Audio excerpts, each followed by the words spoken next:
Hello guys, അപ്പോൾ ഇന്നത്തെ video എന്ന് പറയുന്നത് ഡ്രാഗൺ ബോൾ ഹക്കായുടെ പാർട്ട് 7 ആണ്. അപ്പോൾ ഒട്ടും തന്നെ സമയം കളയാതെ നമുക്ക് ഡയറക്റ്റ് വീഡിയോയിലേക്ക് പോകാം.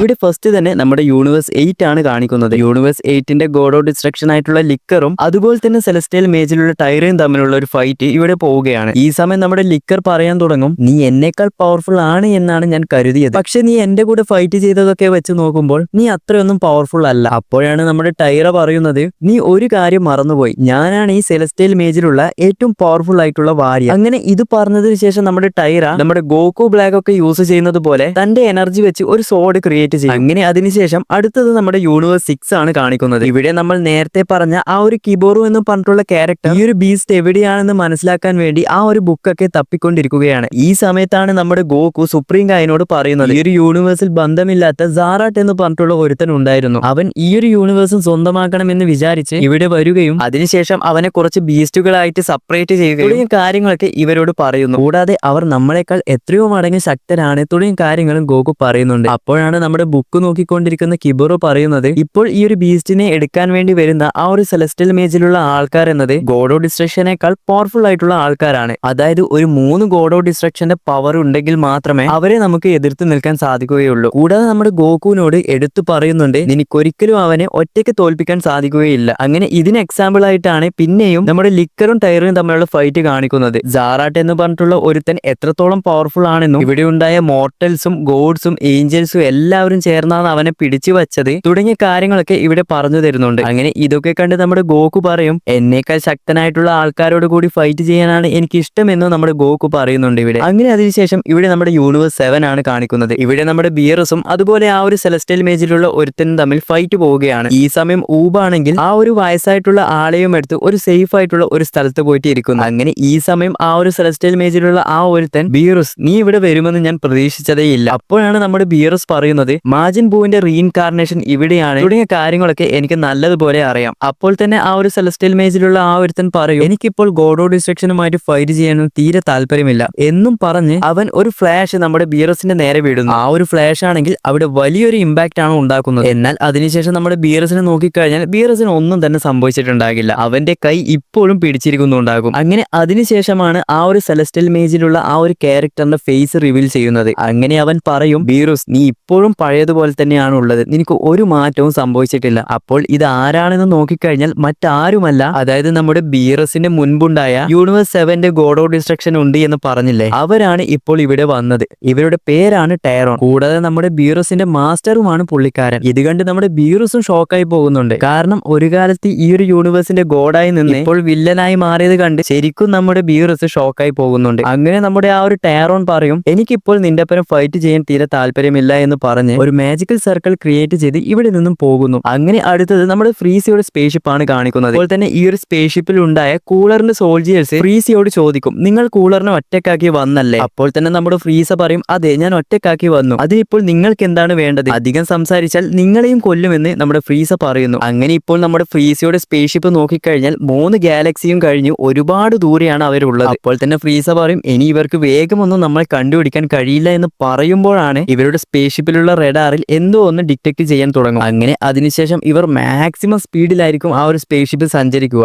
എന്നാലും ഇവരെ ഇത് പിന്തുടർന്നുകൊണ്ടേയിരിക്കും. അങ്ങനെ നമ്മുടെ ഫ്രീസയ്ക്കും മനസ്സിലാകും, ഇനി ഓടി ഒളിച്ചു കഴിഞ്ഞാൽ കാര്യമില്ല എന്ന് പറഞ്ഞ് ഫ്രീസയും ഫൈറ്റിന് വേണ്ടി റെഡിയാകും. അങ്ങനെ ഫ്രീസ സ്പേസ്ഷിപ്പിൽ നിന്ന് പുറത്തിറങ്ങുമ്പോൾ തന്നെ ഫൈക്കണും അവിടെ തന്നെ ഉണ്ടായിരിക്കും. അങ്ങനെ അടുത്തത് നമ്മുടെ വെജീറ്റയും കൂളറിനെയാണ് കാണിക്കുന്നത്. ഇവിടെ നമ്മുടെ വെജീറ്റ സൂപ്പർ സൈൻ ഗോഡിലാണ് നമ്മുടെ കൂളറുമായിട്ട് ഫൈറ്റ് ചെയ്യുന്നത്. എന്നാൽ വെജീറ്റ ഇവിടെ സൂപ്പർ സൈൻ ഗോഡ് ആണെങ്കിൽ പോലും കൂളറും ഏകദേശം ഒരു ട്രാൻസ്ഫോർമേഷനും മാറാതെ ഈക്വൽ ആയിട്ടാണ് പിടിച്ചു നിൽക്കുന്നത്. അങ്ങനെ ഇവരുടെ ഫൈറ്റിൽ അവിടെയുള്ള പ്ലാനറ്റ്സ് ഒക്കെ പതിയെ ഡിസ്ട്രോയ് ആവുന്ന രീതിയിലാണ് മുൻപോട്ട് പോകുന്നത്. അങ്ങനെ വെജീറ്റ ഒരുവിധം നമ്മുടെ കൂളറിനെ അടിച്ചിട്ട് ഒരു വലിയൊരു ഗാലിഗൺ അറ്റാക്ക് കൂളറിന് നേരെ വിടും. അങ്ങനെ നമ്മുടെ വെജീറ്റ പറയാൻ തുടങ്ങും, എന്റെ ഈ ഒരു സൂപ്പർ സൈൻ ഗോഡിൽ തന്നെ നിന്റെ കഥ തീർന്നോ എന്ന് ചോദിക്കുമ്പോഴാണ് കൂളർ തന്റെ ഫൈനൽ ഫോമിലേക്ക് മാറിയിട്ടുണ്ടാവുക. അങ്ങനെ അതിനുശേഷം ഇവിടെ യൂണിവേഴ്സ് 6 ആണ് കാണിക്കുന്നത്. ഇവിടെ നോക്കിക്കഴിഞ്ഞാൽ നമ്മുടെ കിബോറോ അവസാനം ആ ഒരു ബീസ്റ്റ് എവിടെയാണ് തുടങ്ങിയ കാര്യങ്ങളൊക്കെ ആ ഒരു ബുക്ക് നോക്കി മനസ്സിലാക്കി കഴിഞ്ഞു. അങ്ങനെ അതിനുശേഷം നമ്മുടെ ഗോക്കു, കിബോറോ, സുപ്രീം ഗൈ 3 പേരും ചേർന്ന് ആ ഒരു ബീസ്റ്റ് എവിടെയാണോ അവിടെയുള്ള ആ ഒരു സ്ഥലത്തേക്ക് പോവുകയാണ്. അങ്ങനെ അവർ ട്രാവൽ ചെയ്ത് ആ ഒരു സ്ഥലത്തേക്ക് എത്തുന്നു. എന്നാൽ ഇവർ ഈ ഒരു ഔട്ടർ സ്പേസിൽ എത്തിയപ്പോൾ തന്നെ ഇവിടെ ഒന്നും തന്നെ കാണാനും ഉണ്ടാകില്ല. അങ്ങനെ അവർ ജസ്റ്റ് ഒരടി മുൻപോട്ട് വയ്ക്കുമ്പോഴാണ് പെട്ടെന്ന് തന്നെ അവിടെ ഒരു പ്ലേസ് കാണുന്നത്. അതായത് പുറമേ നിന്ന് നോക്കുന്ന സമയത്ത് ഇത് ഇൻവിസിബിൾ ആയിട്ടാണ് ഉണ്ടാവുക. കൂടാതെ ഇവർ ഇപ്പോൾ നിൽക്കുന്ന ഈ ഒരു പ്ലാനറ്റിൽ ഈ ഒരു ബീസ്റ്റ് മാത്രമേ ഉള്ളൂ. കൂടാതെ ഇതിനു മുൻപുണ്ടായിട്ടുള്ള സുപ്രീം ഗായും അതുപോലെ തന്നെ ഗോഡോ ഡിസ്ട്രക്ഷനുമാണ് ഇങ്ങനെയുള്ള ഒരു പ്ലേസ് സെറ്റാക്കി വെച്ചത് തുടങ്ങിയ കാര്യങ്ങളൊക്കെ പറയുന്നു. അപ്പോൾ തന്നെ നമ്മുടെ ഗോക്ക് ചോദിക്കും, ഈ ഒരു ബീസ്റ്റുകൾക്ക് വേണ്ടിയാണ് ഇവർ ഇത്രയൊക്കെ സെറ്റപ്പ് ചെയ്ത് വെച്ചിട്ടുള്ളത്. അപ്പോഴാണ് നമ്മുടെ കിബോറോ പറയുന്നത്, ഞാൻ ബിൽഡപ്പ് ചെയ്ത് പറയുന്നു എന്ന് നിങ്ങൾ വിചാരിക്കരുത്. കാരണം ഈ ഒരു ഗോഡോ ഡിസ്ട്രക്ഷനേക്കാൾ പവർഫുൾ ആയിട്ടുള്ള ആൾക്കാരാണ്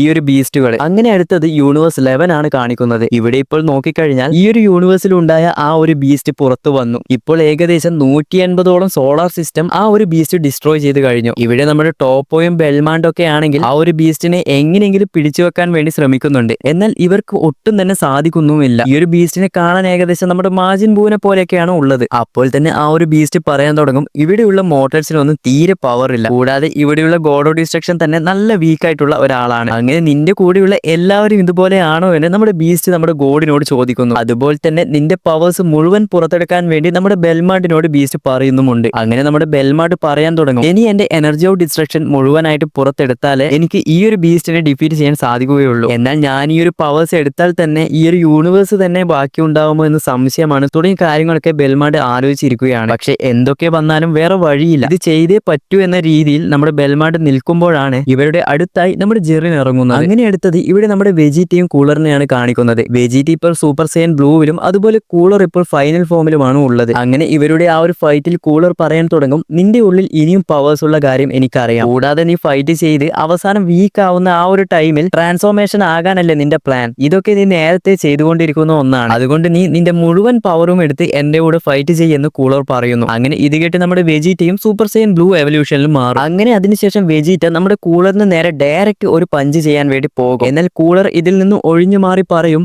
ഈ ഒരു ടെക്നിക്കൊക്കെ നീ നേരത്തെ ചെയ്തതല്ലേ. അപ്പോഴാണ് വെജിറ്റ പറയുന്നത്, എന്റെ ഈ ഒരു മൂവ് ഒക്കെ നീ നേരത്തെ നോട്ട് ചെയ്യുന്നുണ്ട് തുടങ്ങിയ കാര്യങ്ങളൊക്കെ എനിക്കറിയാം. അതുകൊണ്ട് ഞാൻ പ്ലാൻ ചെയ്ത് തന്നെയാണ് ഇങ്ങനെ ഒരു മൂവ് ഇവിടെ നടത്തിയത്. കൂടാതെ ഡയറക്റ്റ് നിന്നെ ഞാൻ ഇവിടെ വന്ന് പഞ്ച് ചെയ്യുമെന്ന് നീ കരുതുന്നുണ്ടോ എന്ന് പറഞ്ഞ് നമ്മുടെ ഗോഡ് ഓഫ് ഡിസ്ട്രക്ഷന്റെ ടെക്നിക്കായിട്ടുള്ള ഹക്കായി ഇവിടെ വെജിറ്റ യൂസ് ചെയ്യുന്നു. അങ്ങനെ വെജിറ്റ ഇത് യൂസ് ചെയ്യുന്നതോട് കൂടി അവിടെയുള്ള ആ ഒരു സ്ഥലം തന്നെ വാനിഷ് ആയി പോകുന്നു. അങ്ങനെ നമ്മൾ എല്ലാവരും കൂളറിന്റെ കഥ ഇവിടെ കഴിഞ്ഞു എന്ന് വിചാരിക്കുമ്പോഴേക്കും വെജിറ്റയുടെ പുറകിലതാ നമ്മുടെ ഗോൾഡൻ കൂളറായി ട്രാൻസ്ഫോം ആയിട്ട് നമ്മുടെ കൂളർ ഇരിക്കുന്നുണ്ടാവും. അങ്ങനെ അതിനുശേഷം ഇവിടെ ഫ്രീസിയുടെ സ്പേസ്ഷിപ്പ് ആണ് കാണിക്കുന്നത്. ഇവിടെ നമ്മുടെ പൈക്കൺ ആണെങ്കിൽ ഫ്രീസിയോട് ഒരു തവണ കൂടി നീ ജിനംബയെ എനിക്ക് മര്യാദയ്ക്ക് തരണമെന്ന് പറയുന്നു. ഫൈറ്റ് സ്റ്റാർട്ട് ചെയ്ത് നീ മരിച്ചു കഴിഞ്ഞാൽ അതിന്റെ ഉത്തരവാദി ഞാനല്ല എന്നും പറയുന്നു. അങ്ങനെ ഈ സമയത്തായിരിക്കും നമ്മുടെ കൂളർ ഗോൾഡൻ ഫോമിലായിട്ടുള്ള ആ ഒരു എനർജി ഇവർ രണ്ടുപേരും ദൂരെ നിന്ന് സെൻസ് ചെയ്യുന്നത്. അങ്ങനെ ഈ സമയം നമ്മുടെ ഫ്രീസ പറയാൻ തുടങ്ങും, അവരും അവസാനം ഈ ഒരു ഫോമിലായി അല്ലേ, ഞാനും അവനും ഒരുമിച്ചാണ് ട്രെയിനിങ് ചെയ്തത്. കൂടാതെ അവനെ പോലെ എനിക്കും ഗോൾഡൻ ഫോമിൽ മാറാൻ കഴിയുമെന്ന് ഫ്രീസ ഇവിടെ പറയുന്നു. കൂടാതെ ഇവിടെ ഫ്രീസ ഒരു കാര്യം എടുത്തു പറയുന്നുണ്ട്, അവസാനം ഇതൊക്കെ കഴിഞ്ഞതിന് ശേഷം കൂളറിനെ ഡിഫീറ്റ് ചെയ്യാൻ വേണ്ടി ഞാൻ ഈ ഒരു പവർ ഹൈഡ് ചെയ്ത് വെച്ചതാണ്. എന്നാൽ എനിക്ക് ഇപ്പോൾ നിന്റെ കൂടെ ഫൈറ്റ് ചെയ്യാൻ ഈ ഒരു ഗോൾഡൻ ഫോമിന്റെ ആവശ്യമുണ്ട് എന്ന് പറഞ്ഞ് നമ്മുടെ ഫ്രീസയും ഗോൾഡൻ ഫോമിലേക്ക് മാറുന്നുണ്ട്. അങ്ങനെ ഈ സമയം നമ്മുടെ പൈക്കൺ ഫ്രീസയുടെയും അതുപോലെ തന്നെ നമ്മുടെ കൂളറിന്റെയും ഈ ഒരു ഗോൾഡൻ ഫോം കമ്പയർ ചെയ്ത് പറയാൻ തുടങ്ങും, നീ നിന്റെ പവർ മുഴുവനായി നീ പുറത്തേക്ക് കൊണ്ടുവരികയാണ് ചെയ്തത്. എന്നാൽ ഇവിടെ കൂളർ ആണെങ്കിൽ അവൻ അവന്റെ പവർ കൺട്രോൾ ചെയ്ത് ബാലൻസ് ചെയ്താണ് ആ ഒരു ഗോൾഡൻ ഫോമിലേക്ക് മാറിയത്. നിങ്ങൾ രണ്ടുപേരും ഗോൾഡൻ ഫോമിലാണെങ്കിലും നിന്റെ ബ്രദർ ആയിട്ടുള്ള കൂളറാണ് നിന്നേക്കാൾ പവർഫുൾ ആയിട്ടുള്ള കാര്യം നമ്മുടെ ഫ്രീസയോട് പൈക്കൺ പറയുന്നു. അങ്ങനെ ഇതൊക്കെ കേട്ട് ദേഷ്യം വന്ന് നമ്മുടെ ഫ്രീസ പറയാൻ തുടങ്ങും, വെജിറ്റ നേരത്തെ നിന്നെ പറ്റി പറഞ്ഞത് നീ ഗോഡ് ഓഫ് ഡിസ്ട്രക്ഷനേക്കാൾ പവർഫുൾ ആയിട്ടുള്ള ആളാണ് എന്നല്ലേ, എന്നാൽ എനിക്കതൊന്നും ഒന്നുമല്ല എന്ന് പറഞ്ഞ് നമ്മുടെ പൈക്കണെ അറ്റാക്ക് ചെയ്യാൻ വേണ്ടി വരുമ്പോൾ ഇവിടെ നമ്മുടെ പൈക്കൺ ജസ്റ്റ് ഒരു സെക്കൻഡ് തന്റെ പവർ ഒന്ന് റേസ് ചെയ്യും. അങ്ങനെ ഇത് സെൻസ് ചെയ്ത് നമ്മുടെ ഫ്രീസ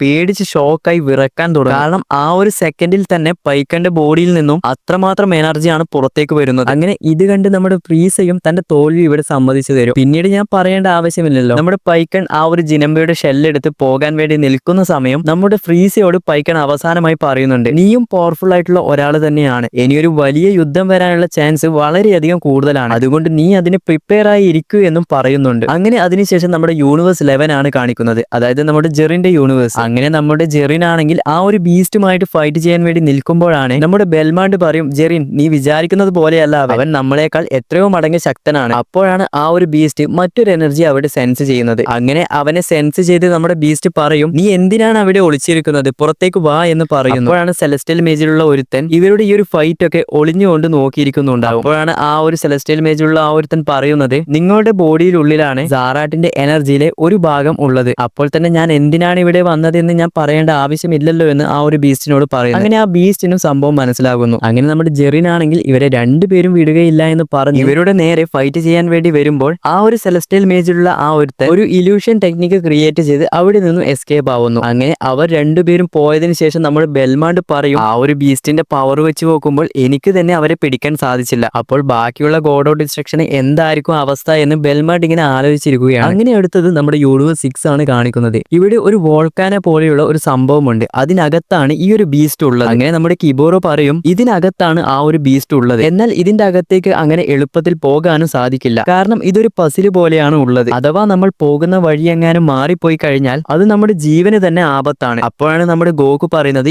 എന്നാൽ പിന്നെ നമുക്ക് ഇൻസ്റ്റന്റ് ട്രാൻസ്ലേഷൻ ഉപയോഗിച്ച് പോയാലോ. അപ്പോഴും നമ്മുടെ കിബോറോ പറയുന്നുണ്ട്, എന്റെ ആ ഒരു ടെക്നിക്ക് യൂസ് ചെയ്താലും കറക്റ്റ് ആയി അവിടെ എത്തണമെന്നില്ല, എനിക്ക് അതിന്റെ അകത്തേക്കുള്ള റൂട്ട് കറക്റ്റ് ആയി അറിയാം, അതുകൊണ്ട് നിങ്ങൾ എന്നെ ഫോളോ ചെയ്താൽ മതി എന്നും പറയുന്നു. അങ്ങനെ ഇത് കേട്ട് നമ്മുടെ സുപ്രീം കൈ പറയാൻ തുടങ്ങും, ഈ ഒരു ബീസ്റ്റുകളൊക്കെ എന്തിനാണ് ഇങ്ങനെ ഈസി ആയിട്ടുള്ള സ്ഥലത്ത് വെക്കുന്നത്, കുറച്ചും കൂടി സേഫ് ആക്കി ഒരു സ്ഥലത്ത് വെച്ചാൽ പോരെ എന്ന് പറയുമ്പോൾ നമ്മുടെ കിബോറോ പറയും, ഇതിനു മുൻപും ഈ ഒരു ബീസ്റ്റിനെ പല സ്ഥലത്ത് വെച്ച് നോക്കിയതാണ്, അങ്ങനെ അവസാനമായി വെച്ചിട്ടുള്ള സ്ഥലമാണ് ഇത് എന്ന് പറയുന്നു. കൂടാതെ ഈ ഒരു യൂണിവേഴ്സ് 6ന്റെ ആദ്യത്തെ ഗോഡ് ഓഫ് ഡിസ്ട്രക്ഷനെ കുറിച്ചുള്ള പല കാര്യങ്ങളും ഇവിടെ പറയുന്നു. ആ ഒരു ഗോഡ് അവസാനമായി സുപ്രീം ഗായുടെ ഹെൽപ്പ് മൂലം ഈ ഒരു സ്ഥലമൊക്കെ ക്രിയേറ്റ് ചെയ്ത് ഈ ഒരു ബീസ്റ്റിനെ സേഫ് ആയി വെച്ചതിന് ശേഷം ഇവിടെ നിന്ന് പോവുകയാണ് ഉണ്ടായത്. അപ്പോഴാണ് നമ്മുടെ ഗോകു പറയുന്നത്, ഗോഡ് ഓഫ് ഡിസ്ട്രക്ഷന് അവരുടെ ആ ഒരു പദവിയിൽ നിന്നും ആർക്കും ഒളിച്ചോടാൻ കഴിയുകയില്ലല്ലോ, പിന്നെ എങ്ങനെ അവർ ആരും അറിയാതെ ഇങ്ങനെ ഒറ്റയ്ക്ക് പോയി. അപ്പോഴാണ് നമ്മുടെ കിബോറോ പറയുന്നത്, ഇവിടെ ആർക്കും കണ്ടുപിടിക്കാൻ സാധിക്കാത്ത ഒരുപാട് സ്ഥലങ്ങളുണ്ട്. അങ്ങനെ ആ ഒരു ഗോഡ് ഡ്രാഗൺ ബോൾസ് വെച്ച് വിഷ് ചെയ്ത് അതിന്റെ ഹെൽപ്പ് മൂലമാണ് അവർ ഇവിടെ നിന്ന് പോയത്. കൂടാതെ ആ ഒരു ഗോഡിന്റെ ചെറിയൊരു സ്റ്റോറിയും ഇവിടെ പറയുന്നുണ്ട്. അതായത് ആ ഒരു ഗോഡിന്റെ വംശത്തിലുള്ള ഒരു പ്ലാനറ്റ് ഉണ്ടായിരുന്നു, അവിടെയാണ് ആദ്യം ഈ ഒരു ബീസ്റ്റിനെ എടുത്തു വെച്ചത്. എന്നാൽ അവിടെയുള്ള മോർട്ടൽസിനൊക്കെ അത്യാവശ്യം മാജിക്കൽ പവേഴ്സും ഓവർ പവർഡ് ആയിട്ടുള്ള ആൾക്കാരാണ്. അങ്ങനെ അവരുടെ പവേഴ്സ് വെച്ച് അങ്ങനെ അവരുടെ വംശത്തിലുള്ള ഒരുത്തൻ തന്നെ ആ ഒരു ബീസ്റ്റിനെ പുറത്തിറക്കുകയും ഒരുപാട് ഗാലക്സിയും മറ്റുമൊക്കെ നശിച്ചു പോവുകയും അവസാനം ആ ഒരു ഗോഡ് എങ്ങനെയൊക്കെ കഷ്ടപ്പെട്ട് ആ ഒരു ബീസ്റ്റിനെ പഴയതുപോലെ പിടിച്ചു വയ്ക്കുകയൊക്കെ ചെയ്ത് അവസാനം ഇതിന്റെയൊക്കെ കുറ്റബോധം കാരണം കൊണ്ടാണോ എന്ന് അറിയില്ല, പുള്ളിക്കാരൻ അവസാനം ഇവിടെ നിന്നും പോയി. അങ്ങനെ അവസാനമായി കിബോറോ ഒന്നുകൂടി നമ്മുടെ ഗോകുവിനോട് പറയുന്നുണ്ട്, നീ ഇപ്പോൾ ഗോഡ് ഓഫ് ഡിസ്ട്രക്ഷൻ ആണെന്ന് വച്ച് നീ ഓവർ കോൺഫിഡൻസ് ആയി എന്തെങ്കിലും ഒന്ന് തീരുമാനം എടുത്തു കഴിഞ്ഞാൽ അത് ചിലപ്പോൾ വലിയൊരു പ്രശ്നത്തിലേക്ക് പോകാൻ ചാൻസ് ഉണ്ട് എന്നും പറയുന്നു. ഇവിടെ ചെറിയൊരു കാര്യം പറയാനുണ്ട്, അതായത് ഡ്രാഗൺ ബോൾ റാത്ത് ഓഫ് ഡ്രാഗൺ എന്ന് പറഞ്ഞിട്ടുള്ള ഒരു മൂവി ഇല്ലേ, അതിൽ അവിടെ ഒരു മോൺസ്റ്റർ ആയി വന്നിട്ടുള്ള ഒരു ബീസ്റ്റ് ഇല്ലേ, അതാണ് ഈ ഒരു യൂണിവേഴ്സ് 6ലെ ബീസ്റ്റ് ആയിട്ട് ഇവിടെ കാണിച്ചു തന്നിട്ടുള്ളത്. കൂടാതെ ആ ഒരു മൂവിയിൽ കാണിച്ചിരുന്ന ടാപ്പിയോൺ എന്ന കഥാപാത്രത്തെയാണ് ഇവിടെ യൂണിവേഴ്സ് 6ന്റെ ആദ്യത്തെ ഗോഡ് ഓഫ് ഡിസ്ട്രക്ഷൻ ആയിട്ടും കാണിച്ചു തന്നിട്ടുള്ളത്. ഓക്കെ, അതിനുശേഷം ഇവിടെ നമ്മുടെ കൂളറിനെയും വെജിറ്റയെയാണ് കാണിക്കുന്നത്. അങ്ങനെ ഇവരുടെ ഫൈറ്റിൽ നമ്മുടെ കൂളർ പറയാൻ തുടങ്ങും, നീ ഇങ്ങനെ എന്റെ കയ്യിൽ നിന്നും ഇതുപോലെ അടി വാങ്ങിക്കൊണ്ടിരുന്നാൽ നീ ഇങ്ങനെ തോറ്റു പോവുകയേ ഉള്ളൂ, അതുകൊണ്ട് നീ തോറ്റു എന്ന് വേഗം സമ്മതിച്ച് തന്നോ എന്ന് നമ്മുടെ കൂളർ വെജിറ്റയോട് പറയുന്നുണ്ട്. അങ്ങനെ വെജിറ്റയ്ക്കും ഇത് മനസ്സിലാകും, കാരണം ഇതുപോലെ പോയി കഴിഞ്ഞാൽ ഞാൻ എന്തായാലും തോറ്റുപോകുമെന്ന് നമ്മുടെ വെജിറ്റയ്ക്കും മനസ്സിലാകുന്നു. അങ്ങനെ ഫൈനലി വെജിറ്റ നമ്മുടെ ഡ്രാഗൺ ബോൾ സൂപ്പർ മാങ്കയിൽ കണ്ട ആ ഒരു അൾട്രാ ഈഗോ എന്ന് പറഞ്ഞിട്ടുള്ള ട്രാൻസ്ഫോർമേഷനിലേക്ക് ഇവിടെ നമ്മുടെ വെജിറ്റ മാറുന്നു. അങ്ങനെ അതിനുശേഷം ഇവിടെ ബീറൂസിനെ കാണിക്കുന്നു. ഇവിടെ നമ്മുടെ ബീറൂസ് ആണെങ്കിൽ ഊബിനെ കണ്ട് ഇവനെ ഞാനിപ്പോൾ എന്താണ് ചെയ്യേണ്ടത് എന്ന് ആലോചിച്ചുകൊണ്ടിരിക്കുകയാണ്. ആ ഒരു സമയത്താണ് നമ്മുടെ മാജിൻ ബൂ അവിടെ എത്തുന്നത്. കാരണം ഈ ഒരു മാജിൻ ബൂവിന്റെ പവർ എന്ന് പറയുന്നത് ഊബിന്റെയും ഇപ്പോഴുള്ള മാജിൻ ബൂവിന്റെ അകത്താണ് ഉള്ളത്. അങ്ങനെ മാജിൻ ബൂ എത്തിയ ഉടൻ തന്നെ പറയും, ഊവിന് എന്തോ ഒന്ന് അപകടം ഉണ്ട് എന്ന് മനസ്സിലാക്കിയാണ് ഞാൻ ഇവിടെ വന്നതെന്ന് പറയുന്നു. അങ്ങനെ ഇത് കേട്ട് ബീറൂസ് പറയും, നിന്റെ റീഇൻകാർണേഷൻ ആണ് ഇതെന്ന് നിനക്ക് അറിയില്ലേ, എന്നിട്ടും നീ ലേറ്റ് ആയിട്ടാണ് വന്നത് എന്ന് പറയുന്നു. അപ്പോഴാണ് ബീറൂസ് ഈ സമയം വെജിറ്റ ഈ ഒരു അൾട്രായിഗോ ഫോമിലേക്ക് മാറിയത് ബീറൂസ് സെൻസ് ചെയ്യുന്നത്. അങ്ങനെ അതിനുശേഷം പിന്നെയും ഇവരുടെ ഫൈറ്റ് ആണ് കാണിക്കുന്നത്. കൂളറിന് ഈ ഒരു ട്രാൻസ്ഫോർമേഷൻ എന്താണ് തുടങ്ങിയ കാര്യങ്ങൾ ഒന്നും തന്നെ മനസ്സിലാകുന്നില്ല, കാരണം ഇതിനു മുൻപുള്ളതൊക്കെ ഗോഡ് കീ ആണെന്ന് നമ്മുടെ കൂളറിന് മനസ്സിലാക്കാൻ സാധിച്ചിരുന്നു. എന്നാൽ ഈ ഒരു ഗോഡ് ഓഫ് ഡിസ്ട്രക്ഷന്റെ എനർജി എന്താണ് തുടങ്ങിയ കാര്യങ്ങളൊക്കെ അറിയാത്തത് കൊണ്ട് ഇപ്പോൾ വെജിറ്റ മാറിയിട്ടുള്ള ഈ ഒരു ട്രാൻസ്ഫോർമേഷനെ കുറിച്ച് ഒരു പിടിയുമില്ല. അങ്ങനെ ഇപ്പോൾ ഫൈറ്റ് എടുത്ത് നോക്കിക്കഴിഞ്ഞാൽ കൂളർ ഫൈറ്റ് ചെയ്യുന്ന സമയത്ത് നമ്മുടെ വെജിറ്റ ആണെങ്കിൽ അതിൽ നിന്നും ഒഴിഞ്ഞു മാറാതെ ആ ഒരു അടിയൊക്കെ വാങ്ങി അതിന്റെ രണ്ടിരട്ടിയെ തിരിച്ചടിക്കാൻ വേണ്ടി തുടങ്ങും. സത്യം പറഞ്ഞ കൂളറിനും ഇതൊന്നും കണ്ട് ഒന്നും മനസ്സിലാകുന്നില്ല. അങ്ങനെ ഇത് കണ്ട് നമ്മുടെ കൂളർ പറയും, ഞാൻ പഞ്ച് ചെയ്യുന്നതൊന്നും നിനക്ക് ഒന്നും തന്നെ എഫക്റ്റ് ആകുന്നില്ല. അപ്പോഴാണ് നമ്മുടെ വെജിറ്റ പറയുന്നത്, നീ എത്രത്തോളം എന്നെ പഞ്ച് ചെയ്യുന്നു അതിനനുസരിച്ച് എനിക്ക് നിന്നെ തിരിച്ചടിക്കാനുള്ള ആഗ്രഹം കൂടിക്കൊണ്ടിരിക്കുകയാണ്. പോവുകയാണ്. ഈ ഒരു സംഭവം നമ്മൾ ഡ്രാഗൺ ബോൾ സൂപ്പർ മാംഗയിൽ നല്ല അടിപൊളിയായിട്ട് വെജിറ്റയും ഗ്രനോളയും തമ്മിലുള്ള ഫൈറ്റിൽ നമ്മൾ പറഞ്ഞതാണ്. അങ്ങനെ അതിനുശേഷം വെജിറ്റ എങ്ങനെയാണ് ഈ ഒരു ട്രാൻസ്ഫോർമേഷൻ ആയത് തുടങ്ങിയ കാര്യങ്ങളൊക്കെ കാണിക്കുന്നു. വെജിറ്റ മുൻപ് ആന്റി ലൈഫ് ഡിമെൻഷൻ എന്ന് പറഞ്ഞിട്ടുള്ള ഒരു സ്ഥലത്ത് ട്രെയിനിങ് ചെയ്യാൻ വേണ്ടി പോയി എന്ന് പറഞ്ഞില്ലേ, അതായത് ആ ഒരു യൂണിവേഴ്സിലെ എല്ലാ വേസ്റ്റും കാര്യങ്ങളൊക്കെ വരുന്ന ആ ഒരു സ്ഥലം. അവിടെയാണെങ്കിൽ 2 ആഴ്ച ട്രെയിനിങ് ചെയ്തിരുന്നു. 2 ആഴ്ചത്തേക്ക് ഫുഡില്ല, അതുപോലെ തന്നെ ഉറക്കമില്ല. ആകെ തനിക്കുള്ളത് ഒരു ഓക്സിജൻ മാസ്ക് മാത്രമാണ്. അങ്ങനെ ആ ഒരു 2 ആഴ്ച തനിക്ക് സർവൈവ് ചെയ്യാൻ വേണ്ടി എല്ലാത്തിനെയും ഡിസ്ട്രോയ് ചെയ്യേണ്ടി വരും. അങ്ങനെ കണ്ടിന്യൂസ് ആയിട്ട് ആ ഒരു ഡിസ്ട്രോയ് ചെയ്ത് ആ ഒരു ബീറൂസ് പറഞ്ഞു തന്ന ആ ഒരു ഗോഡ് ഓഫ് ഡിസ്ട്രക്ഷൻ പവർ തന്റേതായ രീതിയിൽ വെജിറ്റ ഒരു ട്രാൻസ്ഫോർമേഷൻ ആക്കി മാറ്റിയെടുത്തു. സത്യം പറഞ്ഞ ഡ്രാഗൺ ബോൾ മാംഗയിൽ പോലും ഇത്രയധികം ഡീറ്റെയിൽ ആയിട്ട് നമുക്ക് ഈ ഒരു അൾട്രാ ഈഗോനെ പറഞ്ഞു തന്നിട്ടില്ല. അത് വെച്ച് നോക്കുമ്പോൾ ഈ ഒരു ഡ്രാഗൺ ബോൾ ഹക്കാരി ഈ ഒരു അൾട്രാ ഈഗോ കൊണ്ടുവന്നത് വളരെ അടിപൊളിയായിട്ട് തോന്നി. അപ്പോൾ ഈ ഒരു പാർട്ടും ഇത്ര മാത്രമേ ഉള്ളൂ. വെജിറ്റ വാസസ് കൂളറിൽ ആര് ജയിക്കാനായിരിക്കും ചാൻസ് കൂടുതൽ? നിങ്ങൾക്ക് എന്താണ് തോന്നുന്നത്? മറക്കാതെ കമന്റ് ചെയ്യുക. വീഡിയോ ഇഷ്ടപ്പെട്ട ലൈക്ക് ചെയ്യാനും ചാനൽ ഇഷ്ടപ്പെട്ട് സബ്സ്ക്രൈബ് ചെയ്യാനും മറന്നു പോകരുത്. അപ്പോൾ പിന്നെ നമുക്ക് അടുത്തൊരു വീഡിയോ ആയിട്ട് പിന്നെ വരാം.